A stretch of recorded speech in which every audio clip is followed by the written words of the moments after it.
Anyone who's paying attention knows that BYD is doing fantastic work in China for sure, but also throughout the world. They are growing very quickly and expanding.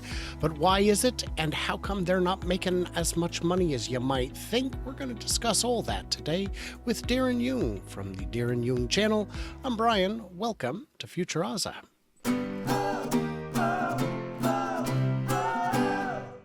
So, Darren, I've told this before the last two times you were on. I met you at the X Takeover in Austria, and any friend of the Tesla community is a friend of mine. So welcome back for this, the thrilling conclusion of our three-part series on all these matters that you know more about than we do. So thank you for coming back. You're welcome. Great to be back. So BYD has a lot in common with Tesla. There are some similarities that they have that other manufacturers don't. Why don't we start with batteries?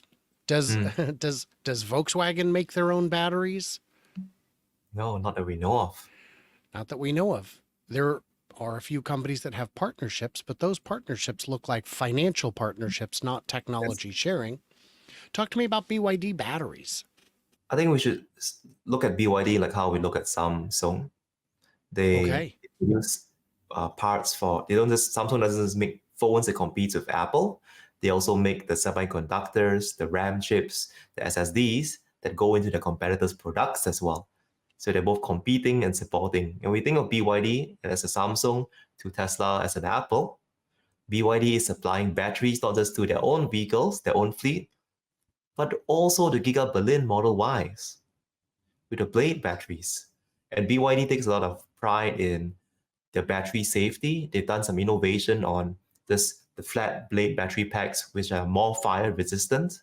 They're constantly working on improving battery capacity. They have ambitions to be a strong supplier because that gives them a lot of institutional knowledge to be a better manufacturer, to build alliances in the industry. BYD's leadership does not disparage Tesla. Unlike some of the leadership in other car companies in US or Europe, they actually see Tesla as a great partner to grow the market with. BYD CEO and most of the local leadership I talk to see Tesla as a great complement to grow the market together.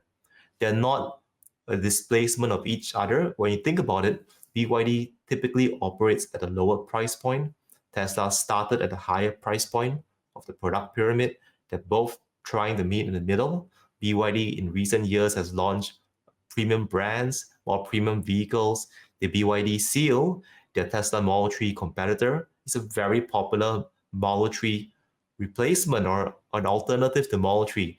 The EV sedan I see most outside of the Tesla Model 3 is a BYD Seal in many Southeast Asian markets. So they continue to grow their vertical integration, but the depths in which they do it, like when you look at Tesla's gigafactories and car production being best in class, BYD is maybe 50, 60% there at this stage, and they are working hard on catching up. So you've got, BYD, long before they made cars, made batteries that went in phones, in all kinds of devices.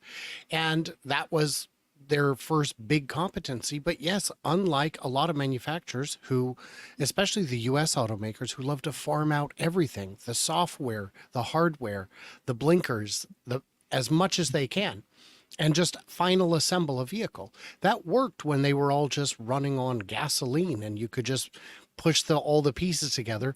But now there's problems with keeping them all working together in harmony, which turns out is a bit difficult. BYD also designs their own chips. They have their own chip design division. At one point, they were looking to spin that out, but it looks like they chose not to after all. What are some other ways that BYD is either vertically integrated or a bit, different from other car companies? BYD is very intentional about their international expansion, and no other Chinese car company has expanded to the extent that BYD has, especially across all parts of Asia, maybe India being the exception. But apart from that, they've been very aggressive in expansion. They've been very compelling in price point because other Chinese car brands like NIO, XPeng, they're still trying to sell it at, again, a medium or even a premium price point. The closest equivalent to a BYD expanding around would be MG. MG is great vehicles and affordable price. I'm test driving the MG4 EV next month. It's cheap, fast, and good enough. And I think the biggest other shift beyond the product and technology that BYD has is the management's mindset. The mindset towards Tesla, like they see Tesla as, they don't disparage it, they actually admire. Like every time when I talk to BYD team members or even the distributors, they ask, what's Tesla doing well? What can we learn from them? And that mindset can't be bought. That's top down, that you have respect for Tesla and you want to learn from them. And that's going to serve BYD really well. For everything that we say that it's not good about BYD, I respect that they have the kind of growth mindset with Tesla.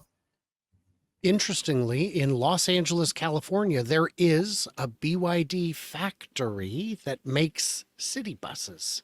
And they have factories like this around the world. I don't remember where the other ones are, but I want to say there are 4 or 5 city bus manufacturing facilities that BYD operates around the world. And Great. these buses, are good. They're good buses. I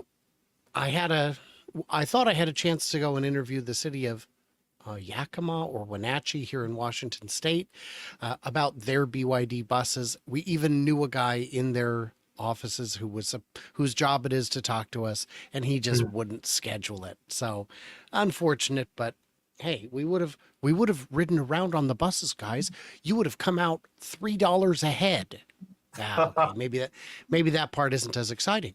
But BYD is looking at factory locations in Brazil, in Hungary or Turkey, I think Turkey, all over the world. That's right.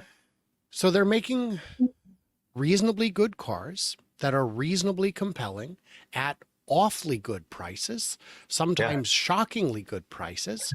Do they have to go that cheap to move units? Because there doesn't appear to be a whole lot of margin. The margins appear very thin. What's going on? What I think from a Chinese government perspective, BYD spearheads, like, let's just get some foot in the door first. Let's get some exposure.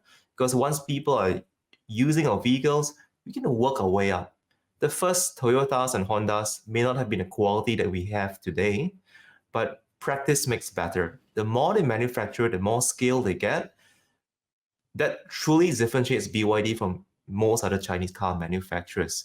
And when I think from an ecosystem standpoint, when the NIO and XPeng is trying to expand in those markets, they're probably going to hire former BYD employees who've expanded to Brazil, to the state of Seattle, to learn how did we do that. And I think that is a positive spill-off effect. It's like how the Chinese government really, and the city of Shanghai, really respects Tesla for helping grow the EV ecosystem. The whole point of Tesla being there is to help China be great at EVs, not just Tesla sell cars in China. And the whole point of Tesla being in China is the government wants to shift the perception of made in China to be as good as, if not better than, made in Japan. And Tesla is one way of contributing to that perception shift. Anyone who drives a Giga Shanghai Tesla does not complain about panel gaps right now. It's that good. I've spoke with Germans who say that the Giga Shanghai and Giga Berlin car quality today, they're not far off. If not, they're very hard to tell the difference. Well, and so I was staying with Jan from Tesla Fix, who you met in Austria. We drove his made in China Model 3 refreshed rear wheel drive car, and it is flawless. He'd already tried to find any panel gaps or misalignments. I went around with a more critical eye and I couldn't find any. And the car just works. It's great. I would say it's everything. I don't see the room for improvement. You might I want different knobs. Okay, but that's a matter of taste. You can tell by looking at it if it has knobs. It's the little things that you don't notice that are the bigger deal. So that's exciting. The other thing to remember on BYD with their small to sometimes even negative margins is that includes all their equipment costs and amortization and interest. On a per unit basis, they are making money. And the best way to make more money, if you're making money on each unit, is to sell more of those units. This is how they fund growth in the future. If they just raised the prices and reduced sales, they would probably go negative because they have more, they need those units to spread the cost out over. So I just want BYD, to add on that point yes, that many automakers have the ambitions for software or even an app store. If anyone can do it outside of Tesla, it's BYD. So imagine an installed base of 7 million EVs globally. You flip the switch, you bring in an app store like a Apple App Store or an Android App Store. You start monetizing and making money from it. That platform of vehicles, you could sell it like a loss, like a PlayStation 5. PlayStation loses money selling the consoles initially. They really make the money from the games. Likewise, BYD could switch, make that flip and just be a lot more profitable by having a very strong software strategy. Now, that could be the longer term 2 to 3 year go to market plan. They're obviously not going to tell the world about it because they want to make sure that governments don't push them back even further like they are doing in Europe today. That's exactly right. If you've got 10 million cars out there and you can get them to generate on an ongoing basis just $1 a month, that's, $100 million in 8 months. That's 8 years, it'd be $1 billion. So that's going to add up real quick in the future. That's what this is. That's what the old auto industry doesn't seem to get, is that you have to plant seeds so you can have trees in the future. Do you want the tree or not? And I guess we'll find out soon enough who's going in which direction. Is there anything else we should mention about BYD? Yes. From a Tesla investor standpoint, BYD is a great company to have in the ecosystem. Because if you're in a situation where Tesla has 60-70% EV market share, what does that do with EU anti-competitive regulation? Having a Tesla side by side with BYD, one, encourages Tesla to further innovate better. It's a win for consumers. But second, when it comes to government regulation, legislation, when EU has to pick between a Tesla or a Chinese company, they're more likely to pick a Tesla. And that softens resistance towards Tesla's international growth. So that's why I see BYD and Tesla being very good complements to each other.